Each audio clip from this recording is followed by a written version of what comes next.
Hello everyone, welcome to an episode of Leatherneck Insider. I'm Patrick Cummings. And I'm Glenn Novak. We're starting things off with our TSSR Game Time Live Athlete of the Week. My partner Patrick Cummings had the opportunity to speak to this week's winner. Hello everyone, welcome to our TSSR Game Time Live Athlete of the Week. I'm Patrick Cummings. I'm joined here by Mallory Shetley. Mallory, it was a big weekend for you guys up in Evansville. How does it feel to win MVP and be an OVC champion? Winning MVP is an honor, but the real goal that we were all looking for was the OVC championship, and it just means so much to all of us. We started out with goals to win the championship, and we've worked hard all season to achieve those goals, and we're excited to be where we're at. All right. Now, do these accomplishments of your team winning the championship and when you win MVP change anything going forward into the tournament? I don't really think that changes any of our goals. Our goals have always been to win the conference championship and try to see as far as we can go, kind of staying in our routine and working hard to really prove ourselves at the tournament. All right. Now, obviously, you're Athlete of the Week. What does this mean to you? It means a lot. Thank you for everyone who voted for me. I think it just means everybody's hard work has been paying off. My teammates, my own, and our coaches. It really just is just an individual award, but it's really a team award. All right. Thanks, Mallory. This is Patrick Cummings, part of Leatherneck Insider. Congrats to Mallory Shetley and the Leathernecks for winning the OVC championship. Let's take a look at some quick highlights from the championship. It was a battle of the 1 and 2, the Lindenwood Lions against the Leathernecks. Starting in the first quarter, Allie Meadows leads things off with a layup. Leathernecks up 2-0. And then we go to later in the quarter, Mallory Shetley lays it up for the Leathernecks. They have a 9-point lead at the end of the quarter. In the second quarter, Leathernecks up 28-17. Meadows goes to Davis for the corner three, and the Leathernecks go up 14. Midway through the fourth quarter, Leathernecks up 56-53. Kaylin Reed for speed banks to three, and the Leathernecks go up 6. Then Madison Davis with the Sports Center top 10 play to Shetley for the dagger. The Leathernecks are OVC champions and clinch a spot in the NCAA tournament, taking down Lindenwood 71-65. You can watch the selection show on Sunday at 7 on ESPN. You can also watch the WIU Athletics YouTube channel for WIU's very own selection show. Don't go anywhere. We continue our coverage of the OVC tournament in our Women's History Month segment after the break.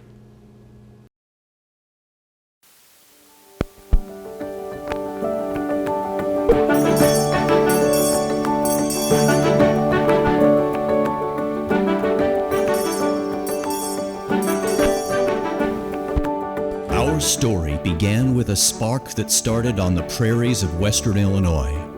From a bell tower which stood as a new beacon of knowledge for all to see, to the cranes that swing over campus today, advancing our vision to inspire, educate, and lead.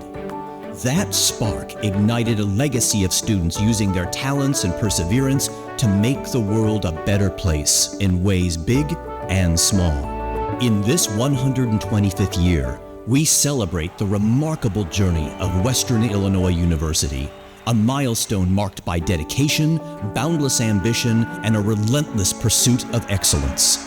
We have pushed the envelope far beyond what our founders could have imagined. We have broken new ground, set records, and made discoveries. Whatever challenges we have faced over the years, we grow stronger from them and evolve. We remain devoted to our fighting Leatherneck spirit, the spirit of the underdog that fuels creativity, generosity, and determination. Leathernecks can be found in communities across the state, the country, and the world, doing their part to be a positive force wherever they go. Today, in Macomb and the Quad Cities, students from all walks of life meet to share ideas and aspirations. Our students bring new perspectives and aim to be part of something bigger than themselves. The Leatherneck legacy lives inside these walls and in all of us. Together, we are marching on.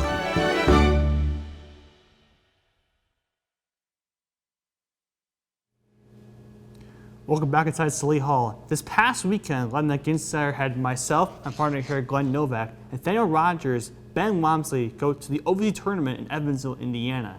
Here's Glenn with the post-game celebration. When the clock struck 0, it was Western Illinois who was victorious over Lindenwood and won the OVC tournament for the first time in school history. We spoke to Addie Brownfield and Coach Gravina post-game about their accomplishments. This is one of the best feelings in the world. You know, coming in as a freshman to Western Illinois, this was always the #1 goal. And to reach that goal 4 years later, there's been so much hard work, tears, just a lot of trials and tribulations. And to finally get to this point, it's just amazing. And it's something that I'm going to remember the rest of my life. Yeah, I mean, it's really surreal, and this is definitely for the Macomb community. You know, we had so many people show up for us, just a great crowd, the band, the cheerleaders, the dance team, you know, the student bus. It was just awesome. And when, you know, things can be a little difficult at Western Illinois, and so when you do something like this, it just really uplifts everyone, and it means a lot to me. So I told the players, it's like everyone comes in to their college basketball thinking that they can do this and thinking this is what they want to do, and almost nobody does. It's so difficult, so it just makes me really proud. Reporting from Leatherneck Insider, I'm Glenn Novak. Thanks, Glenn. We gave you more coverage from after the game with a post-game interview with OVC tournament MVP Mallory Shetley. I'd like to send a special thank you to Diego Pavia for filing his lawsuit and getting the waiver approved that we got Mallory on. So thank you very much to him and his lawyers. Coach Gravina was very happy this offseason to recruit graduate forward Mallory Shetley. She talked about how she enjoys Macomb and Western games. Oh, yeah. I think Macomb's endless support. We have crowds at every single game, and if you saw the crowd today from Lindenwood compared to ours, it was insane. The crowd was electric, and it's an honor to play in front of them. And I think it really motivated us and pushed us multiple times throughout the season. Mallory spoke about how the double teams gave her more opportunities. We kind of just play within the game and let whatever the defense gives us come to us. And a lot of times teams will double Mia and key on Mia, so that'll leave other people open. We just look for whoever's open, and that's usually the person who scores all the points that night. Mallory talked about how the team adjusts to different defenses. Yeah, I think us running the floor really hard, looking inside, and especially when we play other teams who pressure the ball a lot, then the inside's a little more open for us. I think we're going to keep playing like we have been all year at the NCAA tournament, and hopefully it fares well for us. This is Glenn Novak reporting from the Ford Center. Thanks again, Glenn, and we are thankful for both Diego Pavia and Mallory Shetley. Wow, that's a lot of interviews, but it was actually Ben Wamsley, who you see in the camera frame, that was conducting the interviews. Unfortunately, Ben is gone at a conference this week. This takes us to our post-game interview with Mina Castro. Hey, Leatherneck Nation, Macomb, thank you so much. This is for you. We love you. You supported us all season long, and we're bringing hardware back to Macomb. Let's go. Neck up. Come on. Me and the Castros celebrated after the Leathernecks won the OVC tournament title, but also caught up with us afterwards to talk about her performance. Just so pumped for our team, so proud of everyone on this team and everyone that has contributed to our season. I just, speaking to the double-doubles, I'm just happy that I was able to make enough baskets and get enough rebounds for our team to win both games. I'm always just trying to do whatever it takes to win, and I'm glad I was able to contribute in both those categories in both games. Nick Castro went down in the fourth quarter with a lower leg injury, but talked about how she came back.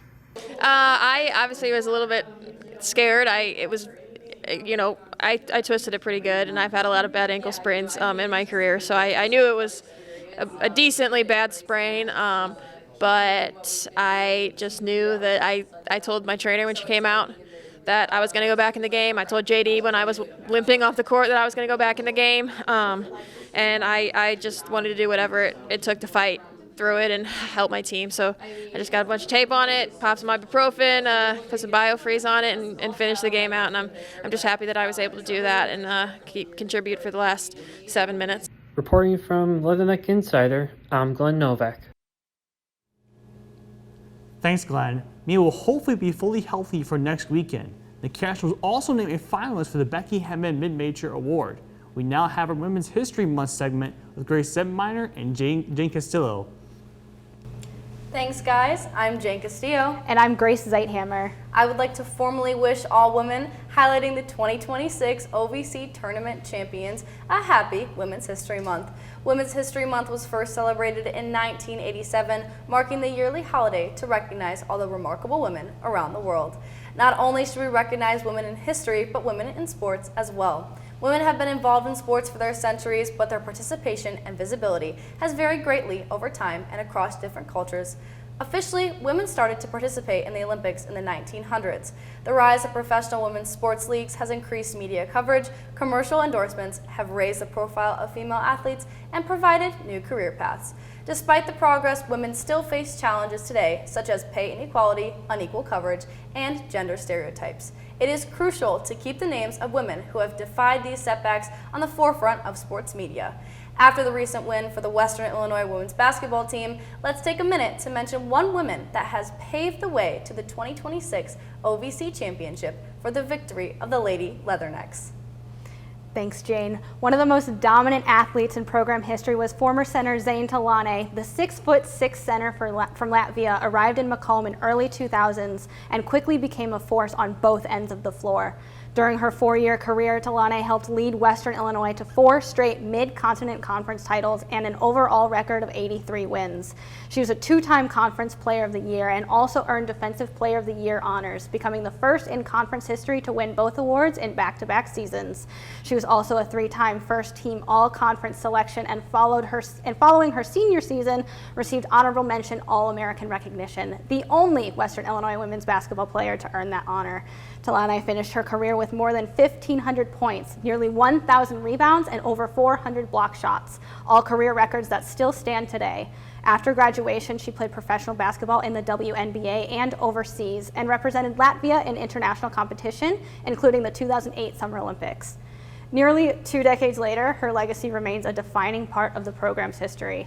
Today, players like OVC Player of the Year Mia Castro and Tournament MVP Mallory Shetley are carrying that tradition forward, leading the Leathernecks in scoring, rebounds, and postseason success. And with this season's talented roster, Western Illinois women's basketball is poised to write new chapters in the program's history, building on the legacy of legends like Talane and continuing to inspire future generations. Coming up after this break, we show more coverage from the OVC tournament and talk about the diamond.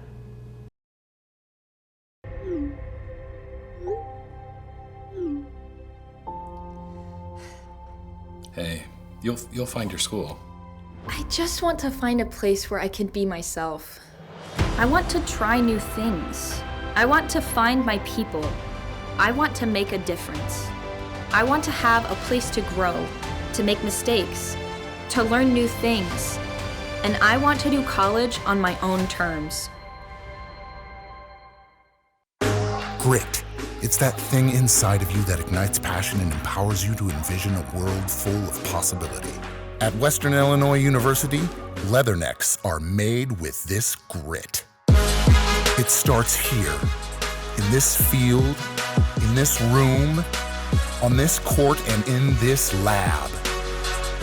We refuse to blend in because our purple stands out. Larry used to come over to watch the games.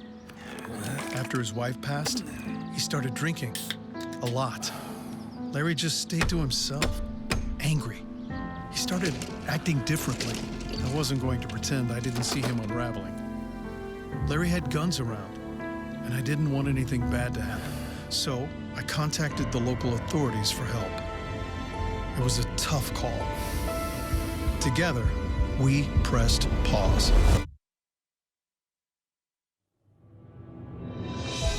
Our local authorities filed a firearm restraining order to temporarily remove the guns. Larry had time to get help, and later, he got his guns back. It wasn't easy, but we're a community. We keep our neighbors and ourselves from harm. By temporarily removing a gun, a firearm restraining order gives a person in crisis time to heal. Learn more at illinois.gov/pause to heal.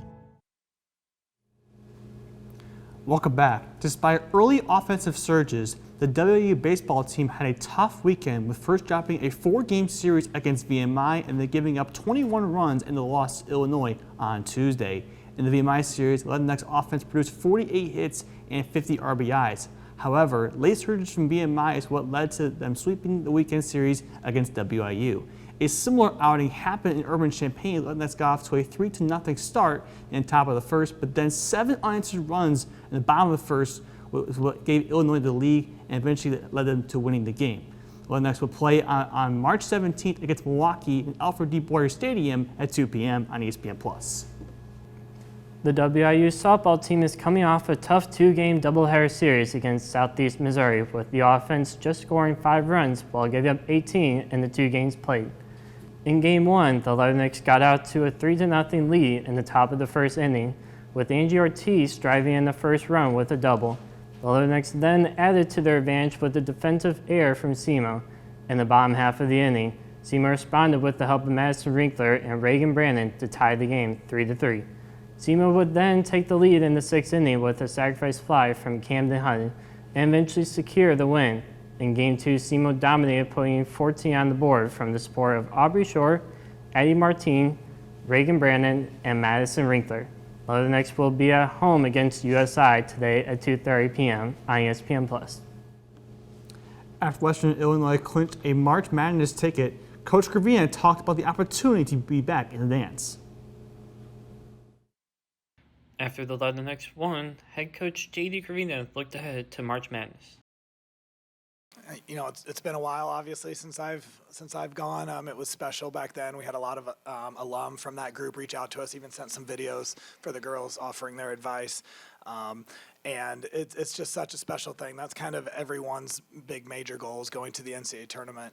And so I'm really looking forward to the selection show, because the whole community can come out and be a part of that with us. So last year, that was one of my favorite parts, was having a really good community support at the selection show.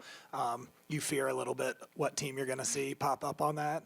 Hoping the NCAA committee doesn't send us to Texas, because I think Vic Schaefer's mad at me for my tweet. So that could get ugly. And, you really hope you avoid the 16 seed. And I think we've got the, we've put together a good enough season, to not be a 16 seed. And so the last time we went, we were a 15. We played Florida State really tough. We were right in the game. I think we were down 2 at half. And so, we're there to try to compete. And that's what you do. You try to shock the world. You try to be that Cinderella story. Senior guard Addie Brownfield talked about how excited she is to be in the dance. Yeah, I mean, it just feels amazing. I think we're just going to have fun throughout this whole process. Like I said, it's been our goal for 4 years, so to finally be at this spot, we're just going to embrace it, enjoy every moment. Selection Sunday, getting to find out who we play, that'll be so exciting. And just continuing to put in hard work at practice and have fun with each other. Forward Mallory Shedley gave her thoughts on March Madness. It feels amazing. I've never been to the NCAA tournament, so it's new to me. But we've got Mia, who's been there, and Coach has been there before, so I think they're going to kind of lead us. But I'm excited to see what's in store for us. Reporting one last time from Evansville, Indiana, I'm Glenn Novak. Thanks, Glenn. And if you want to know who Western Illinois will play in the tournament, Selection Sunday, the event starts at 6 p.m. in Western Hall and will be streamed on ESPN at 7 p.m. Well, that wraps up for this episode of Leatherneck Insider. We hope everyone has a safe spring break, and we'll have a live Tell Your Story on March 25th. Be sure to stay connected on socials at InsiderWIU. From Leatherneck Insider, I'm Glenn Novak. And I'm Patrick Cummings. Have a great weekend, Macomb.